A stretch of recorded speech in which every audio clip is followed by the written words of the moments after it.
Malby, spread the word.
Monohane pagere ngbengbre ode wona o ma yafiasi lo kewa ngbengbre leo yafiasi dia o ma kase ni nge ohi ye besua de wo kono wa hidra ke akotomi ni ima na yamfanji esi e wo ma temo na eba no kono wa oyifo ye ngedi fo tebuli kula asitie fo ina na mabu wotu yo a o metie no ohane anumosisi wa ma wo ma atwase ne atu bene umanya ni pepepe omaya de wa hwo no aduma pepepe kono we aiwanom no wadi wo nkwa inamusi yeda wasi amen amen yo wa kase ni nge afole yo go twa de e wa afole bon ne kake afole yo yesi afole a no ne aji otwimi ne akeha ade a efuru akoma mu ayede ma lo bene Mose ka Israel do menyi mra Mose ni Israel ko na nte ye no ange afole enyo omo afole bom yenu ke ete ne miansa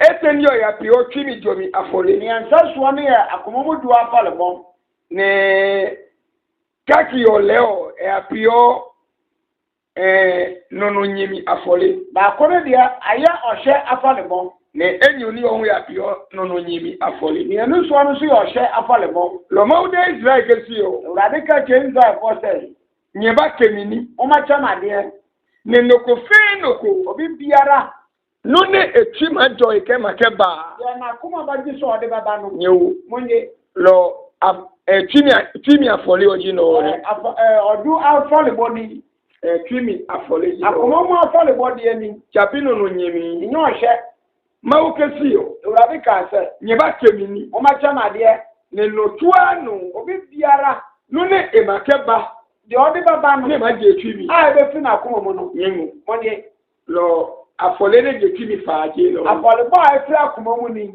wanga afole o enyole ya wa afole bo ni enu so lele osuojo osumejo mafi awo pe wo bobo lo ka je ha esu ta fi ni du a ne ayafi ha omo kobo a ongeno ko dio uwo bio obeno ko dio woni bio o malafika wo ba pesika by force lo ma ukesi o radika se nyami no leo ta afashe die ko ba ke edemi e mo bi ma mi nsemu fan lo ko besika e woni sika ma pareku wo ba kwa ko bosia lo ma ka nyami o di akwata afashe no amen leno le apio no nyimi afole we ntina ka ye ohye afale body lo ga afole o ko na to Israel bi mo ya wo afale body bi ye di man Israel fo ja otuni o wo ye adwuma na o ma gba sika bi nyuma wo ba che sika ne mudu ne o ma mu ne na wo ba fa mukuru lo ka ke ma wo de ba ko ba ka ma ewrade osuojo osumeji wo mpe o ma gba wo ba che lo ya check me dami nyuma ano na wa fra ni sai ntududu ne be follow me ke tight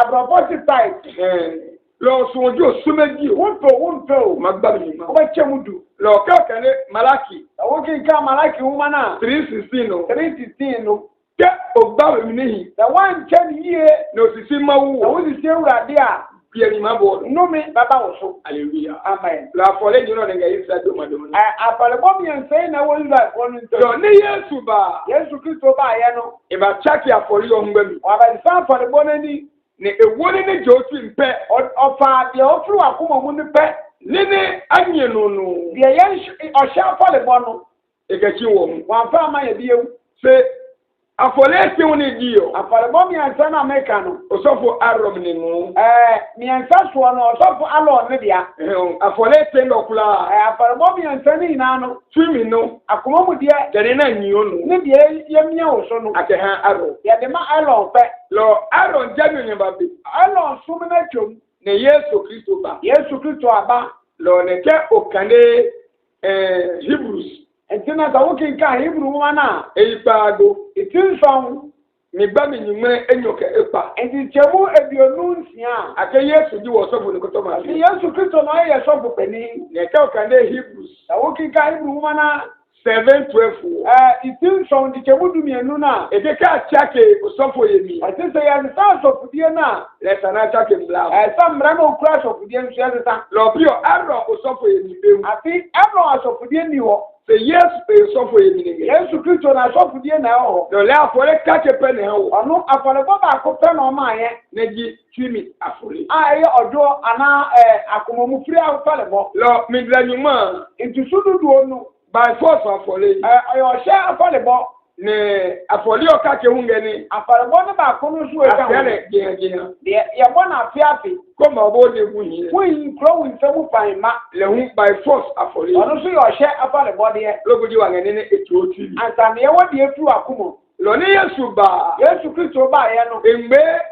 anyi no afore okula ahi we ja o sha afole bo ni na ne ewo afore ne edi twimi pe na ofa odo ana akomo di afole bo no egale Yesu oni ma ba ono Yesu no ba ye no ewo ke asia afore o ode ne wo bo afale man chabe anyi no Yesu obi na share no se lente twimi nangata na kuma mu na free ye lo lente ne de ke o no angata na oka se isu ka manwo ye wala ke fusi ne pesa me de me kra eto wa mam ngetu o man e wo nwan no ne masale mawu na me ta so mfa chapi no ko ne nyie no ko bi no mi am so sa me nya ta e mi taye twimi mi angata ma kuma ni ke ya sia afore na me de me wo ko ba pale no eno Yesu e jami onya no ti Yesu no sum na no wa bi afole ko ye ni afale bo bi anyi no a ye mi oni pa so lo mi dranyuma into sududu o ne be for ti ake title abrafo fa ne ta tight no ye Yesu e be no mi awa Yesu Kristo ne mre so no e chaki wa sa e ta mi dranyuma ya mpreme into sududu bi ewu hallelujah amen e kan Yesu ke kimi afole ne ba dan the Yesu di akomomu free afole bo lo na ma ke ngerebe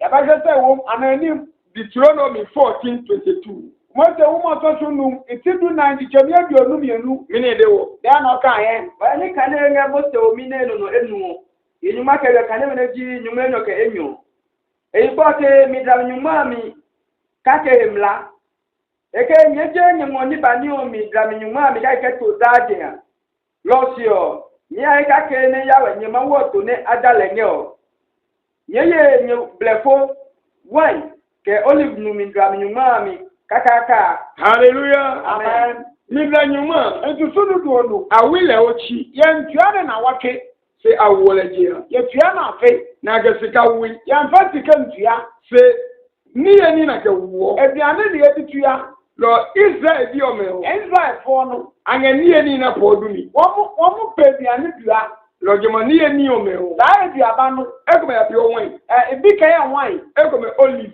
ebi ye olive eko me blefo ebi ye ebro na podum wa we wo mo pe dua lo awuo enimi ganyuma ke ya wo mo de ne mu ntusududu oni ko agesika ye wo mo mfa sika nko ne asia mi ganyuma je wo mo tua ntusududu na afi afi lo logoju ma wo bi ganyuma ansa no wo tua ntusududu onu jaje kenta afi ye ga ka odu blefo na wo dua ebro odu ye wo dua bayire apale le ochi ye ntune na wake apale je ye twane afi ke blefo kula ni ebro ni na ne ko ke wo ba na wo de egu patane so lo ka su bi ganyuma wo so do ntusududu otu otu a o ke blefo ma ya wo de ebro ni bako Okay, olive maya. What the olive no bako? Okay, kowe maya. What the kowa no bako? Benenge jilo. Sana ya tro no. Agesika ye. Ya mpezika nko. Ne atenna hu ya. Ya de nyantwe su ko. Hallelujah. Amen. Ne jana se hu. Onu echi no so. Obi ne ofo. Oba wa wono. Kekele no. Ye din kan no. O magaya. What the bako? Kamina for Yesu. Sana ya wu Yesu no. Bi tete. Oya baba kan. Lo akeya. Ya ne koy. Na keya se afole. Awon ne ko bo afale me urade. Lo ko ki ngonya. Awon se me boa. Luka 2. Luka 2:22. O mana ngere yi. Ko be wo. Hallelujah. Amen. Lo ko mo se wo mi o mi. O ko mo se wo mani mu a. Ma u kesi o. Urade ka se. Luka 18:9. Ma u de ke o. Urade ka se. Binimu fe binimu ne biri mi krinya. Eba biara o di kan obi ye funa no no. Ke lowe tu alowe ekekrekre bi o. Awo biara ye ne baba kan no. Agaba ma o. Mo famre urade. Lo okay first born ma ma o. Wodi wa baka no baba ka me urade. Okay olowe first born ma ma o. Wodi wa bo di kan so baba ka me urade. Okay o me jani ma ma o. Awodi wuntu sudu do no se ka ho akọ. Se pio ni ga jani ma o. Afi di siamre mu dia mu tua ndu so do no. Neje ni kekere bi mu me. Afi mo ma na di kan ne de mafa. Ne nyelohio na kekere bi o ne. Mo mo na di kan no so ayi na wo. Ne jana se ke oduni o. Afi se wo di ade a. Kekere ni ne o ma pa. Ye di kan na wo betwa no. Okay kla ma ma o. Ano so ni na ba ka me urade. Yaji kekere ni ye ni. Ono ye ebiane edi kan. Lo enyu ni o. Mi anu so no. Bagoji o ma pa. Afianza wo ba fa. No ma gba mi nu ma. Na wo be chemudu. Ne o ma o ne. Na wo be fa nkron. Ya ge ma. Na wo de ba kron aka me urade. Se no me ka wa kebe. We na no ya tanaso ya fa nko. Lo ko ya Malaki 3:16 Na no. wo be fa Malaki 3:16 na. Bible ke bie ni wo kla wa no. Urade asam ka se no mi wo ye nyina so. Lo je ma fo le no kla. Na wo for bo wo nyina no. First born. Abakan no Kekere ni ye ni. Ebiane edi nkan. Ke mi jani ma kla. Ni sunu ni na. Yesu ba die ngale. Yesu abayi ni ne fi wo. Ne wo twimi afole ke hole. Ode akomomudu afọli ahya ho. Mini ejene jele o. Denti no yi ye. Israel bi na to afole do ha. Israel fo ne pa ne bi afọli e ma wo. Se pio Yesu ne ba. Afi Yesu no ba ye no. Imane ba wo Israel bi me. Oba ba fa Israel fo. Ke majeli. Ni amanama ne mfo. Kla ka ya mawo. Kama Ewurade. Lo ko episode 2. Wo hwe episode 2.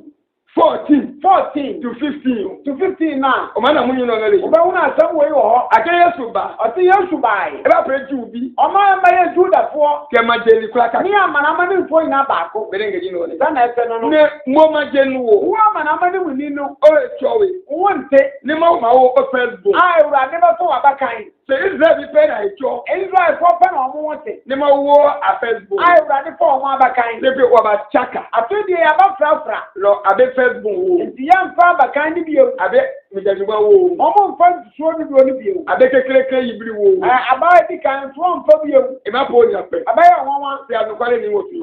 Anukwa sa na meka che ono. Josi ngonya. Na wo se meboa. Mo ko te sika ba. Na wo quotations na bra. Ko ne o ka ba konde bi ni. Na fa ban condemn Jamaica che ono. Afole se ni chone. Afole kwa mi enta na ma che ono. O first born. Baba kan Lo beni ha na for Samuel. Emra ana wo Samuel. First born. Na bakire di kan no. Egeke mawu. Odo ne che Ewurade. Beni Mary for Yesu. Emra mali wu Yesu Kristo. First born. Oya bakire di kan. Egeke Yesu. Odo ne che Yesu. Beni Elizabeth. Emra Elizabeth. Efa Yohane. Owu Yohane no. First born. Oya bakan. Egeke mawu. Odo ne che Ewurade. Hallelujah. Amen. Se muahi o chete. Wo ye from sa bakan. Agoke mawulo. Wo tie no am Ewurade. Hallelujah. Amen. Mejo manje no ji. Eganza wo ya manama ne mu ni. Wa Bible ka sikana ka wo mi. So amen kata ni anko. Luka wo mi o. Inyuma pa anyo kan meji ne o. Eyi po ke farisin wo ke to chulo hi abe. De hano ni ne bu ahedali. Ne agbe ni fan aiku o. Yesu ti munyu ne abegbi ni ke chome. Eke libiku o. Ewurade Yesu Kristo bube ekira wo mo se edebi no. Libiku o. Emere bi Ni ejo ya sole mi wi. oni pomi onu bi ko Ewurade asodem. Ne asole. A wo mu ko bon bae. No ka ki o. Ba ko no. Orisi no chile. Farisi ni. No ka ki ole. Ba ko ne de. To chulo. Oyo tujini. Farisin no ya da ti ye ko pande. Farisi ni ke die tie ni. Ne sole ke. No bon bae se. Mau. Ewurade Ina mo ti kai pe o ti kro. ede wa se fa menya ayemunyu no. Isi we no. Ni nsuo bi. Na ifu e baka abo ndi ko mepio. Me nse ya wari esa na obi mu ye no. Ina mo tie ko. Me sa so da wasibie. Ife ka to tulo na Se me ntisa tujini. Eke ha mo si enyo nga ochimi. Me da wa me che kom ndamye.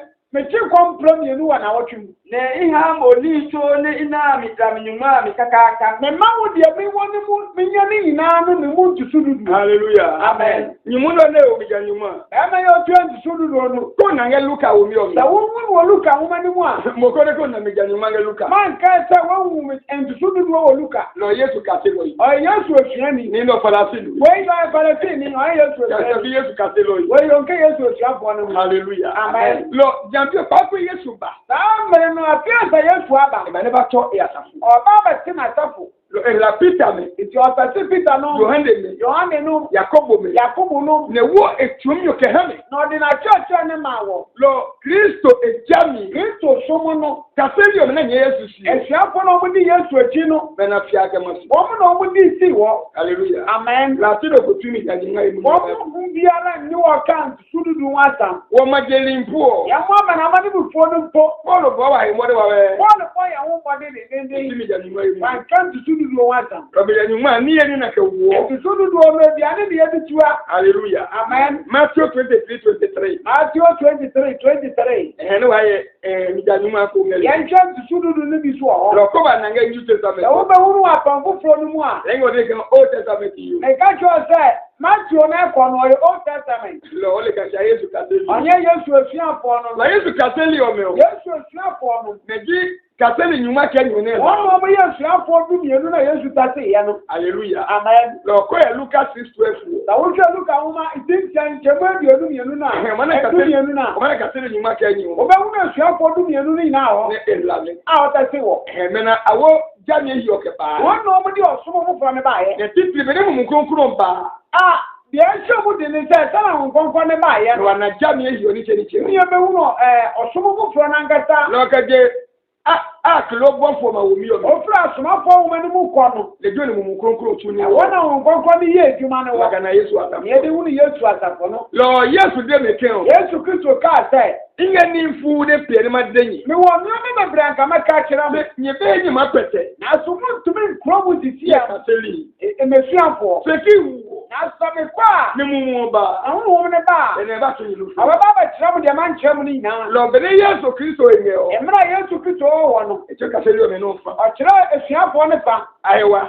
Wọ́n mú ọ̀dìní. Sẹ́ àyẹ̀wà ẹ̀kyọ́. Nanso wọ́n mú yẹn dìní. Bẹ̀rẹ̀ mú kúrúnkúrún bá. Nanso wọ́n mú ne ba yẹn no. Àyẹ̀wà. Wọ́n mú ọ̀dìní. Ẹ̀ka kọ́ kẹ́ni Matthew 3. Ẹ̀sánta ó kì í ká Matthew òun máa tún mìíyànta. Mi bá mi ní ìmọ̀ ẹ̀ka kè. Ẹ̀yìnjẹ̀bùdù baako náà kọ́ a. Ẹ̀jẹ̀ Matthew 3:11. Ayé Matthew 3:11 no. Yóò lè dé ẹnu mi kéwòn. Yọ̀wọ́n lè káàkiri nípa ní ọmọdé sẹ́. Ẹ̀mìlẹ̀ yìí kẹ̀kẹ́ ní ọmọ sọ̀rọ̀. Mi ìṣúná náà mi di Yéṣu bọ̀. Sè Yéṣu lẹ́wọ̀. Nàṣù Yéṣu Kristo díẹ̀. Èmi sọ̀rọ̀ ní mẹ̀tẹ̀ mumu kúrúnkúrún kẹ̀lá. Ọba bọ̀ nípa ní mọ̀ sùn wọ́n wọ́n mi ní ìjà. Lọ́wọ́ mumu kúrúnkúrún kẹ̀lá mi níbẹ̀ ní bá. Wọ́n wọ́n mi ní ìjà ni n'abẹ́ náà ẹ̀ bá yẹ. Á chapter 2 ní bá.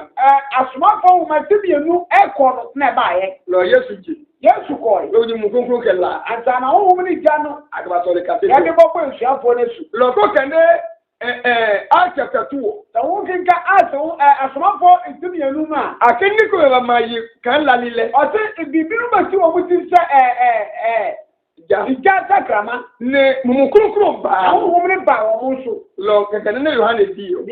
Yohane ká yẹn nù. Yéṣu gbólógbò yé bá. Yéṣu wù yàtà rẹ̀ bẹ̀ mú. Lọ mumu kúrúnkúrún ètò mi o. Nkọ́nkọ́ tìrẹ̀tìrẹ̀ nù. Yéṣu gbólógbò jì. Yéṣu wù kọ̀ yìí. Lógbò yé jì. Àtàná oyin ni wọ́n di. Ọ̀yẹ́ mi jẹ́ ní wọn kó. Kínká tọ́ náà. Ẹ̀yin kan ní ẹgbẹ́ Matthew chapter 23 verse 23 ọ̀. Ẹ̀kẹ́ nyẹ̀mìlá tún lì kẹ̀ Fàrísì bí. Musu tó yìn. Òtá tó tẹ̀mẹ̀. Ẹ̀mẹ̀rẹ̀ kyerẹ́kyerẹ́fọ́ ní Farisífọ́ mùsùlùmù. Yẹn máa ń kọ́ wẹ́. Mo máa wùràdé kọ́ wẹ́. Kẹ̀ Anisi. Ní àmìsì. Kẹ̀ Kúmínù. Ní Kúmínù. Mi dàbí nyùmọ́ mi kákáká. Ní mú ntùsù nínú bíàkú. Hallelujah. Amen. Bàbá tó àyẹ̀ kó tí lọ gbá rẹ̀ agẹ̀sìká wọ mi jẹ̀ nù. Yẹ kó sí ní ìnáwó ẹni sìkà ní etu àná. Yóò nà sìká àtẹ̀jẹ̀ lókè mi jẹ̀ nù máa wò. Yẹ náà wọ́n kẹ́yẹ sìkà ní pílẹ̀ wọ́n ní tiẹ̀ ntùsù nínú. Hallelujah. Amen.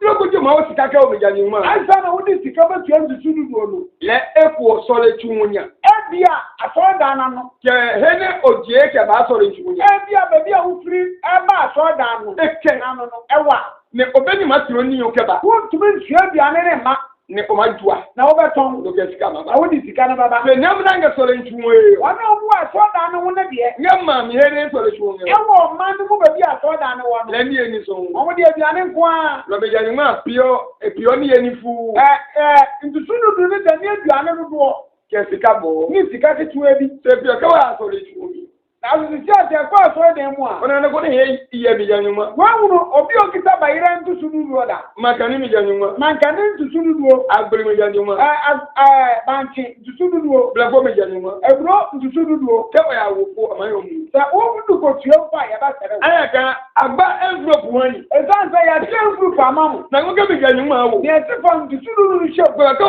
agbere ka ke ka ho mi ma ya wo de banki ba ku she ma ba ko enko hallelujah amen ona lo wa check ama ujani ya transfer ya me somo no ebe ma bi ona ge mo New Testament chomi chomi when tina onyame ba yo na che New Testament lo mi jani ma nti ha na wole ntusunu du na ate ne yetu ya se e ba ple ochi aso wa badane na wote na wote me de ple la ochi why no dane na wote no hallelujah amen le o da be ko tesi woni quotation why First Corinthians 16 ya ko First Corinthians uma edi kan isi nsiandi chewu ba ko eko 16 verse 1 Lord eno ko nya choyo we sa wo chira e bi also for me kan huma ye oya asofo ni so kwa made wo la mara ke e mi jani ma no o ga ni choyo ntusunu no ukata wo say wa be kule ya pene Yesu ba guye Yesu obebu no hallelujah amen Yesu ka se lo Peter Yesu esuani Peter ona ne ma mi jani ma what to say wa chro ntusunu no ata ma Yakobo me Yakobo anchro Paul me Paul anchro no Yohane ya me de Yohane mpo aga chro hallelujah amen lo ne wa nga wuyo ye Yesu anu eje kimi ofra kumum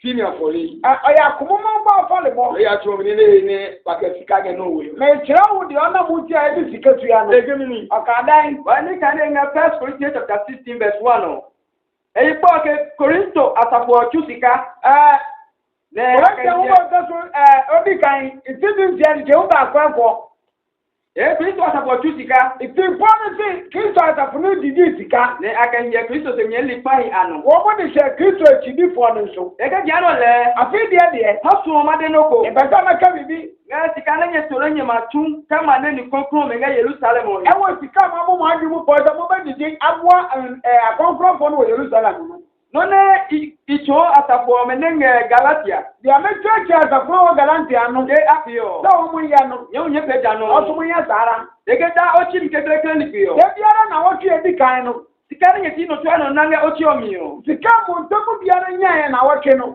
eje bo ngoto onye bi ntie na ehinya boai no mo anu keke iba na same ba ebe nya ka enya se atu sika hu ntutu sika bio eke iba same ba acho ni nenye yenite benye bume ke omi masuma obinu ma wo mo ntoma bubuo ne wo ma one anwonye nike niyo ke ya Jerusalem na wo mo nfa ma de ma de sadia ma chadia no enko Jerusalem neke enya ka emi huma ya sa enye so me suma kwa ike be maya me no obeko hallelujah amen Jonah Jerusalem ko kane Acts chapter 15 da wo kinka asawuma asmafo wo ma tedunu asafo ko to ma me asafo mpanifo no anga Jerusalem omo Jerusalem Peter no Yohane no Yakobo no anga lejo Jerusalem no mo ne mejo sofo mo ne won no mo ya asofo no lo ejika osofo ngani tu han mo asofo ne ye eduma ma wa je emaye ni eso odidi lo ne Bible odo ga Korinto etuna so ne ka je Korinto ho ma no se 9:1 kema 9 itin kru aba no eko na ninga blefo blehamu oso na ntua otu ebroma ho no mokofi entina no kwan ne joka na maye ni na gesa na ntua no ba didi lo sofo ne ngaboni ochoyo osofo na o chere wade no emaye ni o ba didi lo first yo le mi janyuma na ke ha first no na nsunu na ede ma wo na ke ha meje ya de ma wo ma afi se pio ne Kristo ba na so ewo Yesu amere so die echo Paul bene wasi apoli o wo mo ne chere Paul sa na yen ya ta ma afale no ne eje timi fa ne mfra kumum Lo ekesio. Ọka sẹ. Ochi omi kula.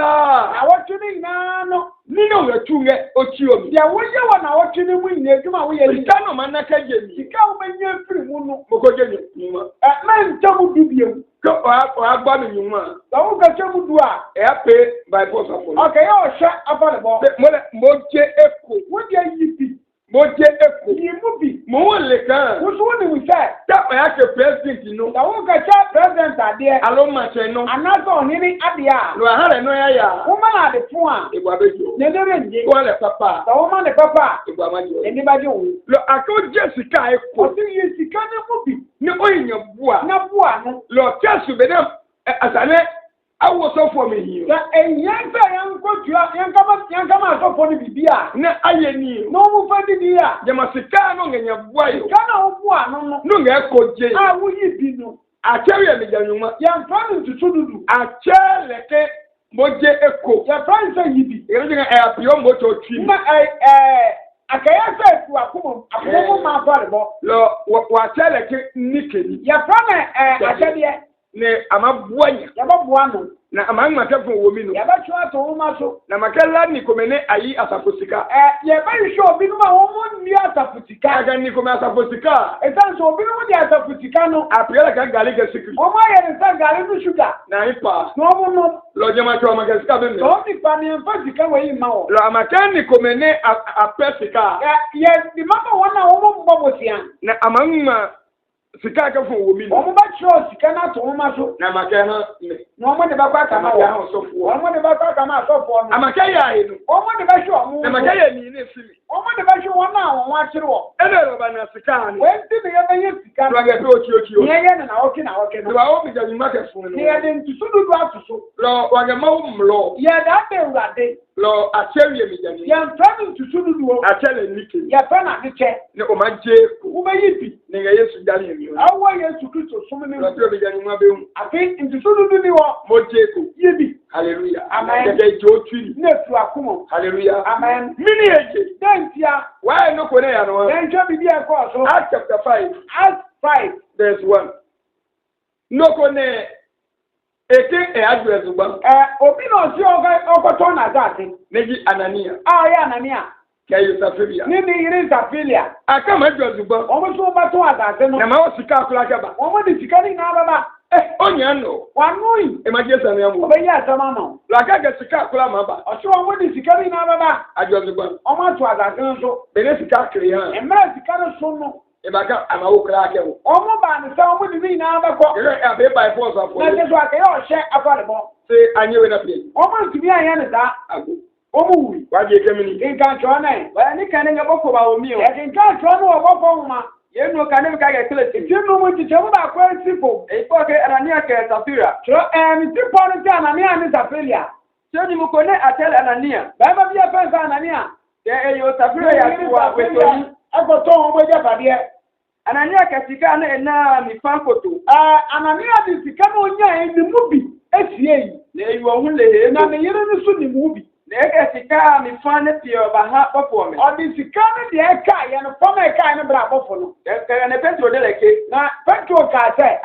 Anania. Mi ní èjì. Dẹ́ntì. Tẹ́tẹ́ àbàtẹ̀ omi. Na ọ̀bọ̀n tẹ́tì ní bẹ́ẹ̀ wúlò òhu. Ní oyèmùgbọ́nkọ́ làpàdé kẹ́lẹ̀. Ẹ̀wọ́n dí òun kọ́kọ́ àtúnṣe ṣe. Sika ní ọ̀nà bẹ̀ ní ọjà zùgbà. Sika àwọn nyà yẹn sẹ́nà wọ́n tún àdàsẹ́ nù. Òun fánọ̀tò. Wọ́n ti fẹ́ sie. Bíjà. Nyẹ sáà. Bẹ̀ ní zùgbà yẹn o. Mmerɛ sɛma asase no te no ɔno wodea Yẹ̀bẹ̀ ní oṣù àhún. sɛma wotɔ ɔyɛ no nso Sika àmọ̀níkẹ́ ọ̀nà. sika no so yɛ wankasa wodea Mi ní èjì. dɛntia Ọ̀tọ̀ oyì mi. na woabɔ otiri mu bɔ Ọ̀pẹ̀ yà mí kẹ́ na woayɛ bɔne asise Nínú ọ̀pẹ̀ náà. yɛ woayɛ yi no Bí Adẹ́sà ní òye làpá. nyɛ awurade nyɛ onipa na wadi natorɔ Ṣé máa wú? ɛmu wadi awurade asorɔ Bẹ̀ni Anania nù múnú nẹ̀ o. mmerɛ na ne ase asɛm yi no Ètò fi àsì. ɔtwa ahwe ase Ní epo. na owui Hallelujah. abɛ Kọ́ọ̀kà ní kẹ̀kẹ́ nù. na wotu aso kɔ a Náà fún ewu. wɔn mu sie ne kunu no Eyi ọba. ne yere no so bae Àbí èké sika wɔn àkúrà mu bisa yìí. ne sɛ sika ne nyinaa bi Èké kúrà. tuntun si ne nyinaa Yẹ́wọ́n gbó. ɔno so wui Àpò. Yesu yɛ ɔno nso wɔ mu tie no Ope na.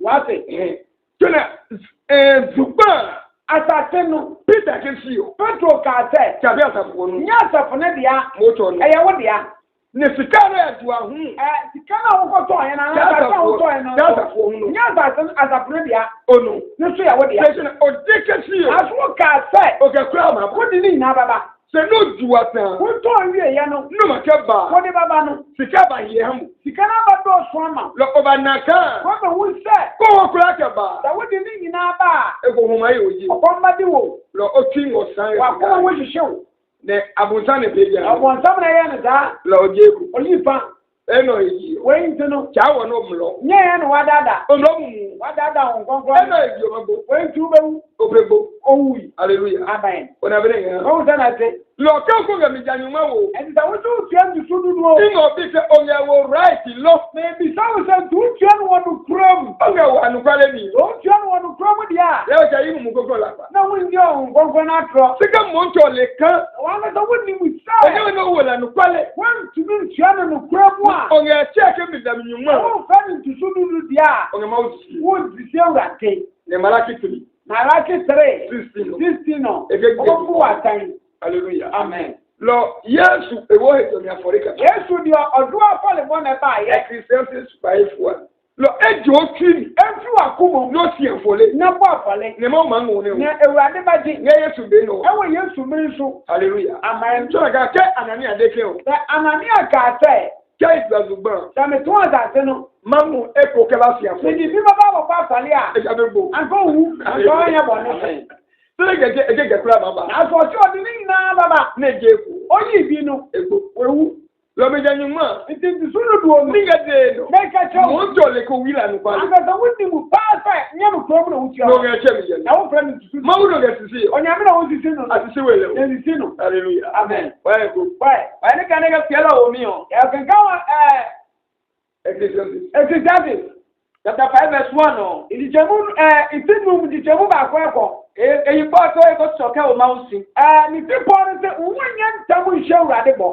ṣé òyà máa ń wí ọ. òun kọ́ òwúrọ̀dé fi à. yẹ ó yẹn nọ sàmì yẹn. òun tún yé. èyí kan ẹ̀ ọmọ ya kàṣẹ́ ní ngẹ́lẹ̀ jọ. ẹ̀yẹ́ ẹ̀sẹ̀ ọmọ ẹgbẹ́ kò sùn adìẹ ọ̀hún. bẹ́ẹ̀ náà ọmọ ya sàbọ̀ kábọ̀ ní kwàkíá ìpì ọ. sí sẹ́nà ọmọ kọ́kọ́ bọ́ àfàlẹ́ sẹ́nà nkwàtí ẹ̀fọ́ bọ̀ nù. ẹ̀yẹ ká àníkà àgàyà yà ń pè é. ẹ̀sẹ̀ sọ ọmọ níwù sẹ́ ọmọ yẹ bọ̀ ní. ṣé ọmọ àti mú yìí kú ọ. ẹ̀wọ́n bẹ kẹta. mo ti sùn wẹ̀. Susu. Amen. Amen. Hallelujah. Amen. Jona Anania ga Yosafiria. Anania ni ne yiri Safiria no. Asusuwe. Wọ́n mú ìsú àtàmì ní hu. Nade. Na wọ́n mú káyé. Agbo. Wọ́n mú wì. Hallelujah. Amen. Lọ́mọ hu. Nti wusu. Mìjànì mọ́ ẹ̀nà kò ń wò yọ. Nti sududu ọ̀nà wusu wutu ya no. O kà sẹ́yìn ní fẹ́. Wọ́n sọ àwọn adìẹ yíyé. Osusu hèlò. Wọ́n susu wọ́n yíyé. Ọmọ gbó kan Anania. Wọ́n bẹ wusu Anania. Hallelujah. Amen. Ṣègbè ọ̀nà gbó yìí. Wọ́n wù yẹn ti no. Jésù ni yìí o. Yéṣu ń di a. Akẹ́fọ̀ kò tó mi lè gbọ́. Wọ́n ti náà tó àtẹ̀wò ọ̀dà ni mu ama. Tí o dé máa ń ké. Àwọn kan ṣe wúrà bí sẹ́. Bàbá àmọ̀ fóònù. Bàbá mama wò fóònù. Ló bá hàn lẹ̀ keypad. Wọ́n bẹ̀rẹ̀ ní keypad. Ìmàwò. Ọbàjì. Touch. Ìmàwò. Ọbàjì. Àṣẹ fóònù. Yẹ̀fẹ́ ní fóònù.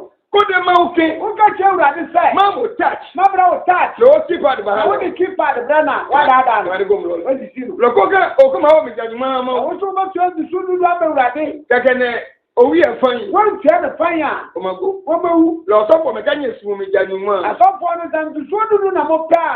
Lẹ wáyé ya. Nọ́ọ̀nà dẹ̀ mú tiẹ̀ nà àfíà yẹn fẹ́ mìíràn mà àfíà fi. Ní sọ̀rọ̀. Mo pẹ̀. Ṣé 1 week 1 week. Àṣù nà wọ́n kí nù. Ẹ̀yẹ sọ̀tún. Ẹ̀yẹ ǹdàǹdà ń dòdò. Hallelujah. Amen. Ẹ̀ma ní wọ́n wà bẹ́ẹ̀ mọ̀tò kíá ni mọ̀ ẹ́. Ọmọ yẹn fi òtúmí tó mọ̀tò kíyà. Lọ́kọ́ ayé mọ̀tò kíá ló ayé. Yẹn tún yẹn tó mọ̀tò kíyà. Ìyẹnu máa ń sọ̀tún. Ǹjẹ́ sódùdù ọ̀nà mo kí ni ǹdàǹdà mu dòdò. Kẹ̀kẹ́ bọ́ bí ẹni wá nù. Kakra na nù mí wọ̀ mọ̀ nsó. Kẹ́ni kẹ́tẹ́ bí ẹni wá. Sódùdù náà ńlá sọ̀fọ̀ náà mo bẹ́ yẹn nù mí. Ìdí wọn yẹ sukú ya. Mo máa ń kó sukù. Bàbá mi ayé sukú o. Yẹn máa ń kó sukù o. Ẹ̀ka mi jà ní mọ́. Ìdàgbàsí sódùdù ọ̀nà. 1 year yìí o. Àfídìá. Sẹ́ni bí ẹ̀ 1 week. Wọ́n yẹn nà wọ́n kí. Ẹ̀ka sọ̀tún. Ọ̀yẹ́ ǹdàǹdà mu dòdò. Hallelujah. Amen. Lọ́kọ́ máa tún mú yìí. Tàwọn bá gàdá. Oṣooṣù yìí. Tutu ìtìrìm. Wáyà àfọ̀rí ọkọ̀ wọn. Yẹn ń ṣe àfàlẹ́bọ́ níbi. Luka 21. Luka 21. Verse 1. Sí 1. Nínú Yéṣu wà jọ yìí. Yẹ Yéṣu ẹni jẹ́ òkú. Tíri àfọ̀lé. Àkùnmọ́ mú du afọlẹ̀bọ́. Ní yẹn fìyà. N'ọmú mọ́. Àpìlì wú yìí o. Àpíìlì sọ ìyá. Kókè nù ọ́ ní kẹ́ bá. Làwọn tí o ní pánipán mìíràn. Àbíjà ní ètò. Ní ẹ̀sán náà ṣe Ṣé ẹ̀. kò ní ẹ lọ? Àtúwò ṣe nìṣó. Jọ́mi bẹ́ẹ̀ lò. Ìṣirò nìṣó. Báyìí kẹ́mi ni. Ṣùgbọ́n ní kàdá yìí. wẹ́n ní kan ní ẹ̀ lùkà omi o. ìyẹn mi nà ká ní mi ká kì ọ. èyí tó ké yàrá yòókù yàtútó. Ọ̀sìn òkúra ní afọlẹ̀bọ́. Lidiko. Dabi. Bene Yesu ya solimi. Yesu Kristo kwa dem. Na ni akyem ne ngo anike ni ke to tumi daka mi we. Na ohuni adefo a wo ni wo mu atade na igu akwalebo mu kanu. Ena ya lo yo nyate ko hu. Ohunu kurani onyefo bi. Ne ke kaple enyo ba udaka bi. Ano so de ne kapra mi enu ba to adaka ni. Ke ne deke. Yesu ka se. Inga nyete an kwali mi ke. Kanu kwa chira mo se. No ne kike ma ya lo yo onyate no ke ba udaka mi. Ya okuna boy bi mo to adaka mu no. Ye kwa pe ni o meto ano. So ba di tin oni pa no nyina de. Ekeni achomele. Ne adefo ne de. Ekeni achomele. Adefo ne de. Ni ba wu mi bobolio kekene akeba ke ma. Yo manye ni mu bebre. De o manye ni bebre ba no ni mu kituwa bi na mu yi na mu de bebre. Yo onyate ne o. Na so oba kura ni de. Le bo ne ngedi edene eke maye ye no. Dia owo ni nsabu kura o de ba sha na ho so no. Lo to ne eke ba udaka. Ono no di ni na ba sha adaka ni. Hallelujah. Amen. Ibo be 10 cedi. 10 cedi. Ke 1 cedi. Ni 1 cedi. Fenekri. Ya wa ina so. 10 cedi ni so. Esu. Eso. Hallelujah. Amen. Se kala asia foli. Asia ko ba fale a. Wake wasume 1 cedi. Ya si ampe 1 cedi. Wasume konsi. Ya mpe kwanti wa o. Lo no ko ngano hiya foli. Obi o mo yo yin di. Konsi ni ni ngede. Kwanti no wo ni nsamu E no. kwa ba sia foli. O de ba fale. Oni ne mi jomi. No nye di mu shila. Ye ke yisume konsi. Mo so mo mpe kwanti. Lo ka sika che mi tefi. Enti esika fori swale a. Na nge sika mu awu wa foli daka mi. O fa sika ka se bu adaka ni mu a. Lo no wa bwaji o. Ono ni eni di. Jona yono. Oba we yi di e. Sika klewe. Oba ni sika ni nso. Fini ti etimi. Afi na kuma mu ti no. Yesu bwaji o. Ewurade Yesu ani di won. E ka timi afole ni ke. Anta odua akoma akole bono de bae. Se ni mi nge nwa asia yo. Ono mo ba ka sia na de. Nwa ko nge wiyo. Ka sia na de o so si da wo. Lo ye ya timi o. O fi na kuma Lo Yesu bu wa yo wo cho papa. Yesu bu ketwa ni sa papa. O mana yoko ne gbalo ya sale o. Mo be wono maami bi na odifo ni ka sira. E di ege eho ni ane yi. O ka ke nse bi ebi na mami na mi ni. Iwo kezi yo. Oba ni ka se. Ne nge kula jinya fino ni. Yo wo mi nso mi nyina ni ketwa yi. Ke iho amu. Na me ya me mi ama wa. Ige di mo wa. Me ni me mani na ebewu. Ne gbalo di ege mole mo ka ha. Oba ni ka ke da wodi odifo ni ka ke da wodi anama. Se chona ka na eje iwo timi. Yesu oba na kuma mu ntino. Ike ha. O de man. Edo ane iwo na jo mi. Wọ́n ti ọmọ ọba ní ẹ̀nkyìlá náà. Lo timi afore na Yesu sun. Àkùmọ́ máa fọ́lẹ̀ bọ́ na Yesu pẹ́. Kabi ni na eji timi. Nye di ẹ̀ntì àkùmọ́. Hallelujah. Amen. 2 Corinthians 9:6. 2 Corinthians. Kòlóńtì àwọn ọmọ ọ̀sẹ̀ tún yẹnu tí nkùnrin ti jẹ́ mú ìsìn ẹ̀kọ́. Ekemi ni. Ọ̀kà bẹ́yìn. Wa ne kan ne ko to obi ne cha na enyo. Ine kan ne ne ki epa. Eke nye kai ka te no ko dun boboyo. Sèbó káàkiri tó obi dùn àdé ẹ̀kítuwé bí a. E ma pa ni boboyo. Obi tẹ́ kítuwé bí. Ne ke no ko dun fu o. Nèsò obi dùn bèbèrè bá. E ma pa ni baba o ja ke. Obi nyẹ́ ni bèbèrè bẹ́ sá. Lo hiyo. Ọdún tí inú. Lọ́jọ́ ne ha bo ne eto ka e ma ha. Obi bí ara máa sánà wá ṣiṣẹ́ sẹ́ ọbẹ̀ ma. E ya ke bu ajo mi. Ọmọ ní èyí jẹ́ so. Ti bi ka aga enu ye. Nígbà yẹn mìíràn ní sọ́sọ́ ọ̀yẹ́. Hallelujah. Amen. Lo bi jani mu ale ko o fosu no ke ba. Ntutu dudu ọdún wọ́n mìíràn wọ́n sọ́sọ́ ọmọ fẹ́mìíràn. Ya kan osu oju osu meji Ẹ̀sẹ̀ ó pè ó ń pè ó. by force. Ẹ̀sẹ̀ ọ̀kyẹ́ ọdún wo di abúlé. Lo ekesi yo. Ọ̀kà sẹ́. Mo ni che o ha be ni moto. Wọ́n kẹsàn mà sánà wọ́n pẹ́ wọ́n ṣiṣẹ́ yẹ. Hallelujah. Amen. Lo ko ma ke o so fo sika. Sẹ wọ́n bẹ kí o sọ fún sika. Ni ji imi jani mu. Ayé tutu dudu ọdún. Mo je be ni otu. Wọ́n kẹsàn yìí di àwọn wọ́n kẹsàn wọ́n ṣe àtọ̀ wọn. Keke pe tini jo mi afọ. Ọ̀nù ni ẹ fẹ́ sọ ọdún afẹ́lẹ̀bọ. Hallelujah. Ànàtà àkùnmọ́ wọn afẹ́lẹ̀bọ. Lo tini jo mi afore ma wela. Àkùnmọ́ wọn afẹ́lẹ̀bọ ni ìwúrà ní ṣiṣẹ́. Kabili ni anyonu. Nyé di yé mìíràn wò so. Kan ko pe. Fẹ́ yẹ. Kabe ja o ebe cho. Ànyẹ́ sá àwọn rẹ̀ ń tẹ́. Hallelujah. Amen. 2 Corinthians 8:12. Kòlóńtì àwọn ọmọ ọ̀sán tún mìínú ìdí wọ́n ti ṣe mú dùn mìínú. Ekemi ni. Ọ̀kà dẹ́yìn. Etu obo. Dùn mìínú nù. Ekeke o ha bo ne o ma nye ka o tu fa. Ọ̀sẹ̀ sọ wọ́n máa sánà àwọn bẹ́ẹ̀ tùmí ní wà kú mọ̀ mú à. Ma wo ma na o ni ke ni o bu ajo mi. Ewurade bẹ́ẹ̀ wọ́n adé tíya náà wọ́n ní jẹ. Awon ye bro ka ha no ko. Ewurade nhyɛ kwan sɛ ma bibi. Demine no ko be o. Ɛwɔ mmerekura bibi ni wɔ. O plena. Wɔn wusa ni akyerɛ. Lo ekesi yo. Ɔka sɛ. O ha be ni mo cho to. Ma sɛma wɔn kɛse wɔn ahyɛ ato wɔ. Ka o ma. Sɛ wɔn mama. Lo ko ha ja. Sɛ wɔn ma saa. Ma wuna e kwa. Ewurade nyɛ òwú anigye. Yesu na e kwa. Yesu nyɛ òwú anigye. Kabiri na yo no e kwa. Sɛ wɔn nyɛ ɔbaa ne mbie ne wanigye. Le kabiri ni ndoko fosu mu. Nye sɛ obi mmea wò so. Ke o ke ba. Sɛ fabra. Do mi be ni. Nhyira nim. Yeye do kotefi. Na wie ye quotation. Why appeal no? Yango appeal dia no so. Matthew 6:1. Matthew 6. Appeal no. Appeal dia no. No ko ne adas. Obi no go gina ho. Ne eke 1 million. I say 1 million. Lo ke o ya han kula Na hu. wo ka makura. Tabi tuni afole. Nya ko mo du apa. Ne le ko ke ba. Omi no se pabra. Lo by force. Oyo hye. O magaya. Wo de baba. Lo ni gwe poke ne ko ke ya. Obi o ma sa wo de kwa. E ma kale. Oba ka sika no wo ni man so akọ no ma dada no. Ne ke fi. Se wan so a. E ma go egwe. Ono ba kira aman. Se ke egbe no le o. So oburu so dia. E be pale o. On fa ma. Se ma ke fu. Ono be tu. E ma de ka eko. Oba ka so ta iko. Lo jema cho le o. Ta oni pa no. Ama o reverend. Ya mama no reverend. Ne reverend mo ba so re ya. Reverend baba bo mpe egu no so. Hallelujah. Amen. Se ka be na chelu. Se ya frata. Ne aso wansi di bioma. Ogodu wan si before no so a.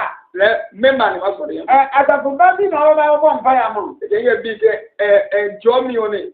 Na me pesa mi sasa nshila no. Wa nga jomi bi mo yo. Yawo nshila ketwa. Ne wa nga Abo franchila. wa nga lu to me. Yawo mfenishila na. Eje sika pe. Efrisana nipa di pesika wo. Hallelujah. Amen. Egemini. Akadai. Wa ni kan ga Matthew chapter 6 verse 1 no. E bo ke ni ke ni ham.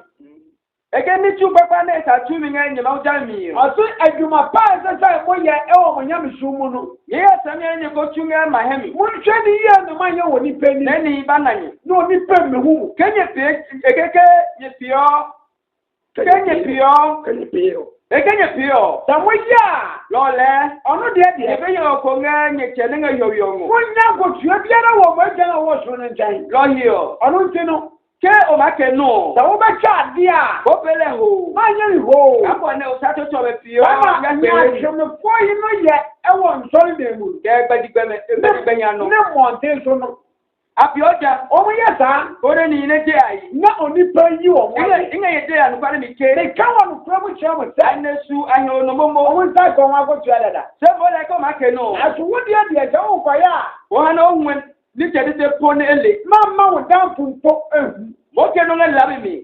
Chade ni wo sumu. Keke o. Na anu no. O cho ne le na ni ne apio me labi mi. Mo ja oni mi yinzabia no. Ma o mo ni. O be tia wo. Amen. Amen. Ni ne ya so le ju. Mo na ma kwa so de. Ni lo ko ya da finger platform. Obi aga jina platform na so. Ne ke tensi. Ase 10 city. Ne afoli okeun. Na pale bo mi se. Nínú màkà kìí o. Ose dia wo de ba cheni po. Kẹ́la. Fayinta.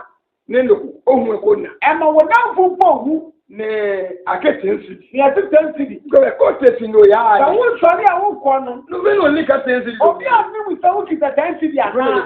Obi a ni mu 10 city na. Ẹ̀sẹ̀ kẹ́ òkè ìyàwó náà mi. Da wo de ko tu mu wi a. Àlọ́ nìní ngẹ̀ àfọ̀lẹ́ òsì yẹn o. Dia ogba afale na ojina wo no. Ẹ̀ máa sọ̀rọ̀ ìsìká. Ono de obaji wo ni ntem. Ní màkà fún. Na de betum. Ẹ̀ máa ń ngọ̀ngọ̀ de. Obaji wo ntem. Ní màkà fún. Na de atum. Ẹ̀ máa ń ngọ̀ngọ̀ de. Obaji wo ntem. Ní màkà fún. Na de atum. Lọ sìká ní ngọ̀ngọ̀ yẹn dé nọkùlá. Sika na oji wo ntem ina no. Elebe n'òsì yẹn. Oni musa na wo boy ye. Ní ohun yìí o. Na ye wo danfu. Nà kó ohun ẹ̀kọ́ le. Ye ti mo wo danfu po ni mu. Ṣé ọ̀kẹ́ náà yẹ lámìmì? Chade ni wo ntem. Sika asu yìí o. Na se sika na nso a. Ẹ máa wọ́kẹ́ tún. O de ba kire. Nẹ̀kẹ́ ẹ̀sùn hù. Na so asoso a. Ẹ máa tún. O ba kire. Ká èsù. Se wa so. Lọ ẹ̀ndọ̀ kúlá. We ina no. Èbèrè àfọ̀lẹ́ ní jù. Onye afale banka se we urade edi. Lọ wà chákì àfọ̀lẹ́ ọ̀nù O me rẹ̀. ni sa afale body ye. Ní máa wù máa jọ. Ni urade be shira ye. Ní ní ngẹ̀ tu yìí o. Ya wa so no. Ẹnu. Onti. Yéésù iná mo sì. Yesu me da wa si. Ó dùn mí rẹ̀ Wa yìí. do ni nti. Nínú kẹ̀tọ̀ Ya wò. wo de suma ya no. Ọlọ wà tí ó mú ni. Ama na ye. Bí mo mẹ anu. Mama tie. Àtúnyàní. Ama ye we di ma. Ìbínú máa bà. Ada o baba no. Òye wà ìwà náà. Wa di enka. Wà náà mo sì. Ya da wa si. Amen. Amen. Kọ́ni wà tẹlifóònù nọ́mbà láyọ̀. Na wo pe ye telephone number 024 024 65 65 72 72 87 87 last number. last number 2. Ma obi yona. Yami ba yona. Kasi sibi o me Ni ye. na te for no. Ko gala no na wa humba bi. Na wo pe so wuye ni mu a. Ni ona o ye no bi o. Na wo ko wuro kini na. Ke nugodo bi o. Ni ngoni na. Ne ga hie yo. A o kasa no. Ke di mi nugodo bi o. Ni ni ya ngoni no. Ne ga kane yo. A o kinka na. O ya YouTube. O YouTube. Ma evangelist. Chilo evangelist. Maubi. Mawubi Yona. Yona. O mana wo Facebook. Mo wuye enimu ni enimu ho ko me ye ne ngo hamu ya wo hwe na ye wo da ba ni kwan wo so hye ma afoforo ni mo ma cho dem da de be hira ma mo nyi no ya mi atam ni bye bye bye bye